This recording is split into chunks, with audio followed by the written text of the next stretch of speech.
ऊंट की नाक की तरह अंग्रेज घुसे भारत में के दूसरे पार्ट को शुरू करें उससे पहले बात करें पहले पार्ट की। तो हमने जाना कि कैसे जहांगीर ने ईस्ट इंडिया कंपनी को भारत में घुसने नहीं दिया, लेकिन शाहजहां ने उन्हें व्यापार की इजाजत दे दी। लेकिन अंग्रेज इस व्यापार पर एकाधिकार चाहते थे। ऐसे में डायरेक्टर जोसिया चाइल्ड ने 23 में आकर बंगाल के गवर्नर शाइस्ता खां के सामने, जो औरंगजेब के मामा थे, कुछ ज्यादा ही बोल जाते हैं। अब करते हैं उससे आगे की बात। जब औरंगजेब को पता चला कि एक अंग्रेज नौकर इतने तेवर दिखा रहा है तो डील कैंसिल कर दी। ऐसे में अंग्रेज और मुगलों के बीच एक युद्ध होता है जिसे चाइल्ड वार के नाम से जाना जाता है, जिसमें अंग्रेजों को औरंगजेब के सामने नाक रगड़नी पड़ी। तब उन्हें अपना व्यापार वापस मिला। ये उस ऊंट वाले बद्दू की तरह मुगलों की दूसरी गलती थी। इसके बाद अंग्रेजों ने अपनी फैक्ट्रियों की संख्या में इजाफा किया, जो असल में उनके किले और छावनियां हुआ करती थी, जहां उन्होंने हींग लगे ना फिटकरी की तर्ज पर स्थानीय सैनिकों की भर्ती की। और इन्हीं सिपाहियों के दम पर कंपनी ने रियासतों के काम में दखल देना शुरू किया।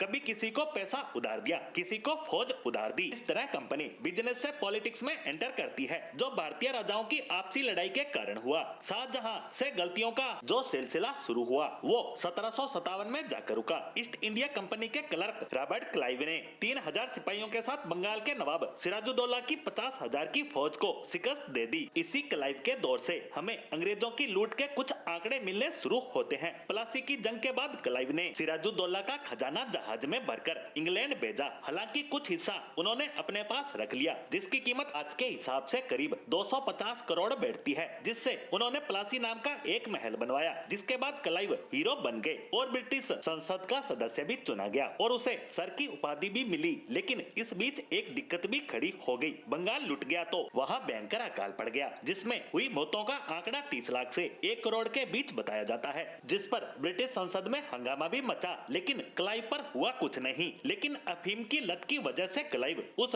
धन का भोग किए बिना ही मर गया। साथ ही उस समय तक ईस्ट इंडिया कंपनी का दबदबा भी बढ़ता गया। हालात ये हो गए कि 1803 आते आते मुगल बादशाह शाह आलम कंपनी के वजीफे पर आश्रित हो गए। बाद में कंपनी ने टीपू सुल्तान को, मराठाओं और सिख साम्राज्य को भी हराया। यानी ऊंट अब पूरी तरह बद्दू के टेंट में घुस चुका था। ईस्ट इंडिया कंपनी अपनी बुलंदी पर थी। अगर 1857 की क्रांति ना हुई होती तो शायद आज भी हम ईस्ट इंडिया कंपनी का राज देखते। लेकिन उस क्रांति के बाद कंपनी का राष्ट्रीयकरण हुआ। उसके बाद भारत ब्रिटिश क्राउन के अंडर आ गया, जो 1947 तक चला। तब तक अंग्रेजों ने खूब धन लूटा। कुछ आंकड़ों के अनुसार औरंगजेब के बाद भारत दुनिया का सबसे अमीर देश था, यानी जीडीपी का 1/4 हिस्सा, जबकि ब्रिटेन महज 2%, जो अंग्रेजों के जाने के बाद महज 3.8% रह गई, जिसका वैसे तो पैसे में अनुमान लगाना असंभव है। लेकिन फिर भी कुछ आंकड़ों के आधार पर अंग्रेज 1757 से 1947 तक भारत से 80,000 खरब रुपए लूट कर ले गए। वहीं इतिहासकार उत्साह पटनायक के अनुसार यह आंकड़ा इससे भी 100 गुना ज्यादा